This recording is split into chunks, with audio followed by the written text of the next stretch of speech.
பிரியமானவர்களே, ஆண்டவராகிய இயேசு கிறிஸ்துவின் நாமத்தினாலே உங்கள் எல்லாருக்கும் கிறிஸ்துமஸ் நல்வாழ்த்துக்களை தெரிவித்துக் கொள்கிறேன். அகில உலகம் முழுவதுமாய் கிறிஸ்துவின் பிறப்பை கொண்டாடி கொண்டிருக்கிற இந்த பண்டிகை நாட்களிலே உங்கள் மத்தியிலே சுருக்கமான தேவனுடைய செய்தி கொடுப்பதிலே மிக்க மகிழ்ச்சி கொள்கிறேன். பரிசுத்த வேதாகமத்திலே புதிய ஏற்பாட்டிலே மத்தேயு 4ஆம் அதிகாரம் 15வது வசனத்திலே, இருளிலே இருக்கும் ஜனங்கள் பெரிய வெளிச்சத்தை கண்டார்கள், மரண இருளின் திசைகளில் இருக்கிற வெளிச்சம் உதித்தது என்றே எழுதப்பட்டுள்ளது. உலகம் உண்டானது முதல் இன்றைக்கு வரைக்கும் எத்தனையோ குழந்தைகள் பிறந்தது உண்டு, இன்னும் பிறந்து கொண்டே இருக்கிறார்கள். ஆனால் நான் வாசித்த வசனத்திலே இயேசு கிறிஸ்துவின் பிறப்பையும், இந்த பூமியிலே அவர் பிறந்த போது பெரிய வெளிச்சமாக பிறந்து உதித்தார் என்றே எழுதப்பட்டிருக்கிறது. எதற்காக இந்த வசனம் குறிப்பாக இப்படி எழுதப்பட்டிருக்கிறது? பரிசுத்த வேதாகமத்தின் ஆரம்பத்திலிருந்து, அதாவது ஆதி ஆகமத்திலிருந்து வசனங்களை தியானித்து பார்க்கும்போது வெளிச்சம் என்ற வார்த்தை மிகவும் முக்கியமாய் காணப்படுகிறது. ஆதி ஆகமத்திலிருந்து வெளிப்படுத்தல் வரைக்கும் வாசித்து பார்த்தால் வெளிச்சம் மிக முக்கியமான வார்த்தையாய் காணப்படுகிறது. தேவனுடைய சிருஷ்டிப்புகள் 6 நாட்கள் காணப்பட்டது. ஒவ்வொரு சிருஷ்டிப்பும் அதிசயமாய் ஆச்சரியமாய் காணப்பட்டது. ஆனால் முதல் நாளிலே கர்த்தர் என்னத்தை சிருஷ்டித்தார் என்று பார்க்கும்போது வசனம் ஆதியாகமம் 1ஆம் அதிகாரத்துல 3 நாளில் குறிப்பிட்டபடி தேவன் வெளிச்சத்தை உண்டாக்கினார் என்றும், தேவன் வெளிச்சத்தையும் இருளையும் வெவ்வேறாக பிரித்தார் என்றே எழுதப்பட்டிருக்கிறது. இங்கேயே குறிப்பிட்டிருக்கிற வெளிச்சம் மிக முக்கியமானது.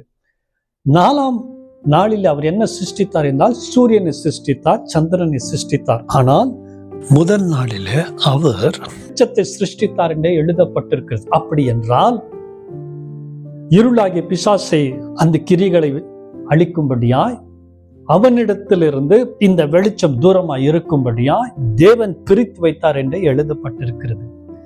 பிரியமானவர்களே, விழுந்து போன தூதனாகிய லூசிபர் ஆதாம் ஏவாளை ஏமாற்றி இந்த உலகத்தை இருளாக்கி விட்டான். பாவங்களையும் சாபங்களையும் மரணத்தையும் கொண்டு வந்து முழு உலகத்தையும் இருளாக்கி விட்டான்.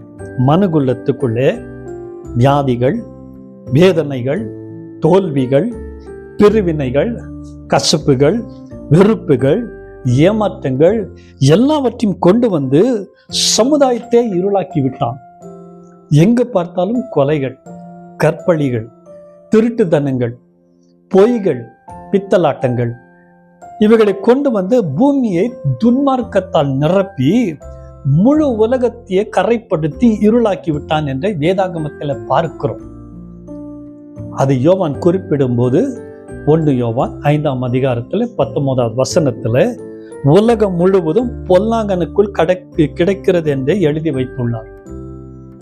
தீங்கு செய்கிறவர்கள் இந்த உலகத்துல பெருகி கொண்டே இருக்கிறார்கள். தீங்கு செய்கிறவர் எல்லாருமே இருளிலே திட்டமிட்டு தான் செய்து கொண்டிருக்கிறார்கள். மற்றவர்களை அழிக்க நினைக்கிறவர்கள் இருளில தான் சூனியம் மந்திரம் செய்து இந்த சமுதாயத்தை நாசமாக்கி கொண்டிருக்கிறார்கள், ஜனங்களை அழித்து கொண்டிருக்கிறார்கள். மற்றவர்களின் செழிப்பான வாழ்வை அழிக்க, வியாபாரங்களை அழிக்க, ஸ்தானங்களை அழிக்க, சொத்துக்களை அழிக்க, உறவுகளை அழிக்க, எல்லாமே இந்த உலகத்துல இருளில தான் நடந்து கொண்டிருக்கிறது, திட்டமிட்டு கொண்டிருக்கிறார்கள். அதற்கு தான் தாவீது தன்னுடைய அனுபவத்துல சொன்னான், நான் மரண இருளிலே நடந்தேன் என்று சொல்லி சங்கீதம் 23ஆம் அதிகாரத்துல அழகாக எழுதி வைத்திருக்கிறார். இன்றைக்கு பூமியிலே காணப்படுகிற மனிதர்களும் மிருகங்களும் பயந்து கொண்டுதான் வாழ்ந்து கொண்டிருக்கிறார்கள். பிசாசு கொண்டு வந்துள்ள எல்லாவித இருள்களையும் வெளிச்சமாகவே இயேசு பரலோகத்திலிருந்து பூமிக்கு அனுப்பப்பட்டார், மனிதனாக பிறந்து வாழ்ந்தார்.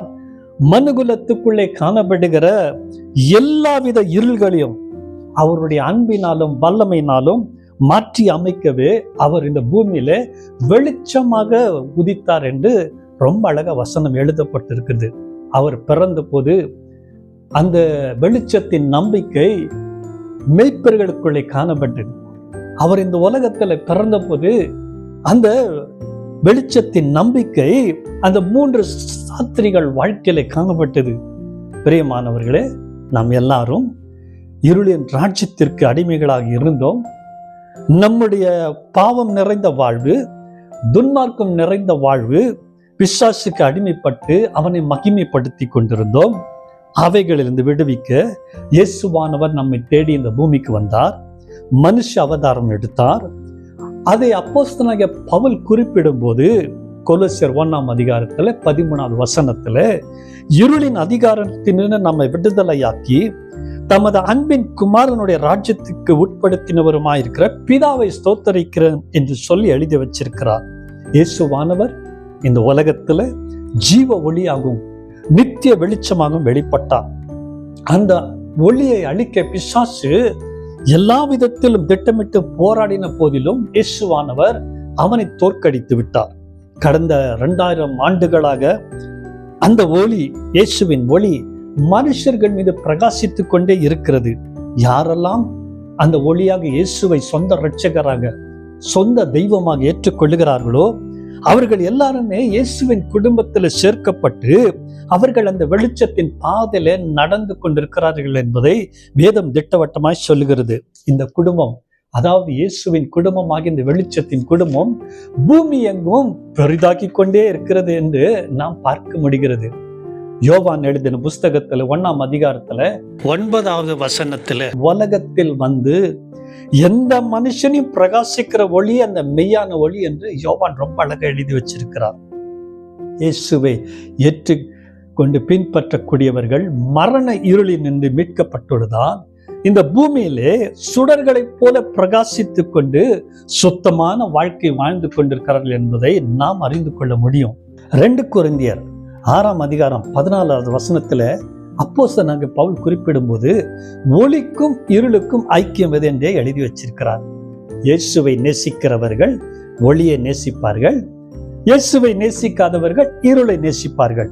இதனுடைய பொருள், இதனுடைய அர்த்தம் என்னவென்றால், பரிசுத்தத்தை நேசிக்கிறவர்கள் பாவத்தை வெறுப்பார்கள், பாவத்தை நேசிக்கிறவர்கள் பரிசுத்தத்தை வெறுப்பார்கள். சுத்தமான வாழ்வை நேசிக்கிறவர்கள் அசுத்தமான வாழ்வை அவர்கள் அகற்றி விடுவார்கள். அசுத்தமான வாழ்வை நேசிக்கிறவர்கள் சுத்தமான வாழ்க்கை அகற்றி விடுவார்கள். இருளிலே வாழ்கிறவர்கள் இருளுக்கு அடிமைப்பட்டவர்கள். இவர்கள் பரலோகத்துக்குள் பிரவேசிக்க முடியாது. இப்படிப்பட்ட ஜனங்கள் சத்தியத்தை அறிய முடியாது. இவர்கள் உண்மையான தெய்வத்தை அறிய வேண்டும், சத்தியத்தை அறிய வேண்டும் என்று பிரயாசப்பட்டாலும், அதற்காக வகைகளை தேடினாலும், வழிகளை தேடினாலும் அவர்களாலே உண்மையான தெய்வமை கண்டு கொள்ள முடியாது. காரணம், இப்பிரபஞ்சத்தின் தேவனானவர் ஜனங்களுடைய மனதை குருடாக்கி அவர்களை அடிமைப்படுத்தி வைத்திருக்கிறான் என்று அப்போஸ்தலனாகிய பவுல் எழுதி வைத்திருக்கிறார். பிரியமானவர்களே, இந்த பண்டிகை நாட்களிலே நம்முடைய சொந்த குடும்பங்களிலே, நம்முடைய நண்பர்கள் மத்தியிலே, சமுதாயத்தில் எத்தனையோ பேர் இயேசுவை அறிய வேண்டும் என்று சொல்லி விரும்பியும், அல்லது உண்மையான தெய்வத்தை அறிய வேண்டும் என்று சொல்லி விரும்பியும் அவர்களால் முடியாமல் காணப்படுகிறது. காரணம், பிசாசானவன் கர்ஜிக்கிற சிங்கம போல இவர்கள் எல்லாம் பிடித்து வைத்திருக்கிறான். நாம் எல்லாரும் இவர்களுக்காக ஜெபிக்க கடமைப்பட்டிருக்கிறோம். இப்படிப்பட்ட ஜனங்களுக்காக நாம் அழுது ஜெபிக்க வேண்டும். தேவனுடைய அன்பை கொண்டு போக வேண்டும்.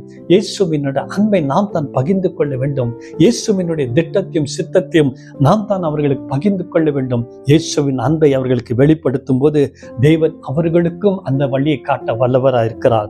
பெரிய வெளிச்சமாய் நம்முடைய வாழ்வில உதித்த இயேசு நம்முடைய வாழ்க்கையில நமக்கு எப்படி ரட்சிப்பு கொடுத்து பரிசுத்தமான வாழ்க்கையாக அந்த வெளிச்சத்தின் பாதையில நடத்தி கொண்டிருக்கிறாரோ, இந்த பண்டிகை நாட்களிலே பிரியமானவர்களே, நம்முடைய சமுதாயத்துக்காக ஜெபிக்க கடமைப்பட்டிருக்கிறோம். நம்முடைய பட்டணத்துக்காக ஜெபிக்க கடமைப்பட்டிருக்கிறோம். நம்முடைய மாநிலத்துக்காக ஜெபிக்க கடமைப்பட்டிருக்கிறோம். நம்முடைய தேசத்துக்காக ஜெபிக்க கடமைப்பட்டிருக்கிறோம். நம்முடைய சொந்தங்களுக்காக ஜெபிக்க கடமைப்பட்டிருக்கிறோம். நம்மை வெறுக்கிறவர்களை கூட நாம் நேசித்து அவர்களுக்காக ஜெபிக்க கடமைப்பட்டிருக்கிறோம். பிரியமானவர்களே, மத்தேயு 13வது அதிகாரத்தில் 43வது வசனத்தில் இயேசு என்ன குறிப்பிட்டார் என்றால், அப்பொழுது நீதிமான்கள் தங்கள் பிதாவின் ராஜ்யத்தில் சூரியனை போல பிரகாசிப்பார்கள் என்று சொல்லி அவர் நம்மை குறித்து எழுதி வைத்திருக்கிறார். யாரெல்லாம் இயேசுவை ஏற்றுக்கொண்டு பின்பற்றுகிறார்களோ, பரலோகத்தில் கர்த்தர் அவர்களுக்கு என்ன பாக்கியத்தை கொடுத்திருக்கிறார் தெரியுமா? பிதாவினுடைய ராஜ்யத்தில் நீதிமான்கள் அவருடைய ராஜ்யத்தில் சூரியனை போல பிரகாசிப்பார்கள் என்று அந்த ஒரு பாக்கியத்தை கொடுத்திருக்கிறார். பிரியமானவர்களே, நாம் பெற்றுக்கொண்ட இந்த ரட்சிப்பு, நாம் பெற்றுக்கொண்ட இந்த வெளிச்சமாகிய இயேசுவை இந்த பண்டிகை நாட்களிலே இழந்து விடாதபடி ஜாக்கிரதையா இருந்து நம் பரிசுத்தத்தோடு நம்மை காத்துக்கொண்டு மற்றவர்களுக்கு கூட பரிசுத்த பாதையிலே நடத்து மற்றவர்களை கூட நாம் உற்சாகப்படுத்த கடமைப்பட்டிருக்கிறோம். ஆண்டவராக இயேசு சொன்னார், உன் வெளிச்சம் இருளாகாதபடி எச்சரிக்கையார் என்று சொல்லி எழுதி வச்சிருக்கிறார். 2000 ஆண்டுகளுக்கு முன்பு அந்த பூமியில பிறந்தார், நமக்காக உதித்தார், நமக்காக வாழ்ந்தார், நமக்காக எல்லாவற்றையும் எழுந்து தான் அவர் வந்தார். நம்மை நேசித்தபடியால் நம்மை தேடிக்கொண்டு வந்தார். இன்றைக்கு நாம் இந்த பண்டிகை நாட்களிலே எவ்வளவு சந்தோஷமா இருக்கிறோம், மகிழ்ச்சியா இருக்கிறோம் என்றால் காரணம் அவருடைய அன்பு, பிதா நம்ம மேல் வைத்த அன்பு. இந்த அன்பு மற்றவர்களும் நாம் கொண்டு போக வேண்டும் என்று இந்த கிறிஸ்துமஸ் நாட்களிலே தேவன் விரும்புகிறார். அதற்கு தான் கர்த்தர் நம்மை தெரிந்து கொண்டிருக்கிறார்.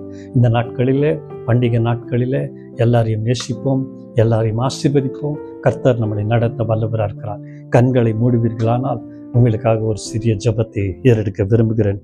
பரலோக பிதாவே, இந்த வேளையில கூட ராஜா, சொந்த குமாரனாக இயேசுவை இந்த பூமியில எங்களுக்காக அனுப்பினீர்.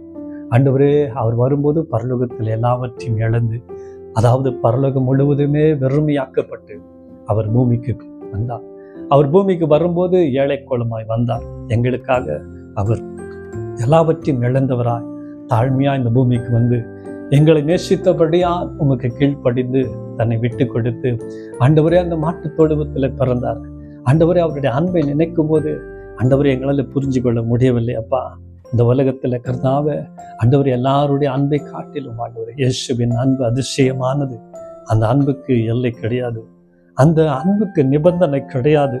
அந்த அன்பை நாங்கள் எப்படி பெற்றுக்கொண்டோமோ, நாங்கள் எப்படி அனுபவிக்கிறோமோ, அப்பா, உம்மை அறியாத எத்தனையோ ஜனங்கள் இருளிலே வாழ்கிறார்கள், கஷ்டத்திலே வாழ்கிறார்கள், குழப்பத்திலே வாழ்கிறார்கள், வியாதியிலே வாழ்கிறார்கள், ஆண்டவரே தோல்வியிலே வாழ்கிறார்கள். குடும்பங்கள் பிரிந்து போயிருக்கிறது, குடும்பங்கள் உடைந்து போயிருக்கிறது, வியாபாரங்கள் உடைந்து போயிருக்கிறது. எங்கு பார்த்தாலும் வெள்ளி சூன்யங்கள், எங்கு பார்த்தாலும் நரக வேதனை, எங்கு பார்த்தாலும் இருள். ஆண்டவரே, அப்படி நாமத்தினால் ஜெபிக்கிறேன், இந்த ஜனங்களுக்கு உதவி செய்யுங்க. குடும்பங்களிலே ஆண்டவரே ஒரு மாற்றத்தை கொண்டு வாங்கும், சமுதாயத்தில் ஒரு மாற்றத்தை கொண்டு வாங்கும், பட்டணத்தில் ஒரு மாற்றத்தை கொண்டு வாங்கும், எங்கள் மாநிலத்தில் மாற்றத்தை கொண்டு வாங்கும். இந்த கிறிஸ்துமஸ் நாட்களிலே ஆண்டவரே உம்முடைய வல்லமை வெளிப்படுத்தும்படியா ஜெபிக்கிறோம் ஐயா. தோல்விகளை ஜெயமாய் மாற்றி கொடுக்கிற நீர் ஒருவர் அப்பா. சாபங்களை ஆசீர்வாதமாய் மாற்றி கொடுவர் நீர் ஒருவர் ஆண்டவரே. துக்கங்களை சந்தோஷமாய் மாற்றி கொடுக்கிறவர் நீர் ஒருவர். இருளை வெளிச்சம் ஆக்குகிறவர் நீர் ஒருவர் தான் ஆண்டவரே. அப்பா, இந்த ஜனங்கள் எல்லாம் நீ நேசிக்கிறீர். ஜாதி மதம் வித்தியாசம் இல்லாமல் எல்லா ஜனங்களையும் நேசிக்கக்கூடிய ஒரே தேவன் இயேசு என்பதை கர்த்தாவே இந்த சமுதாயம் கண்டு கொள்ளும்படியா, இந்த சமுதாயத்தில் இருக்கிற பெரியவர்கள், சின்னவர்கள், ஏழைகள், பணக்காரர்கள், படித்தவர்கள், படிக்காதவர்கள், ஆண்டவர் ஆண்கள், பெண்கள் எல்லாரையும் இயேசுவின் நாமத்தில் ஆசீர்வதிக்கிறேன். இந்த கிறிஸ்துமஸ் நாட்களில் இந்த குடும்பங்களிலே தனிப்பட்ட வாழ்க்கையிலே அமைதி, சமாதானம், பாதுகாப்பு இருக்கட்டும் ஆண்டவரே. இவர்கள் எல்லாம் நீ நேசிக்கிறபடியா நன்றி செலுத்துகிறேன். துதிகன மகிமலா உமக்கு செலுத்துகிறேன். மரதேசுவின் நாமத்தில் வேண்டிக் கொள்கிறேன் ஜீவனுள்ள பிதாவே. ஆமென், ஆமென். God bless you. கர்த்தர் உங்கள் ஒவ்வொருவரையும் ஆசீர்வதிக்கட்டும்.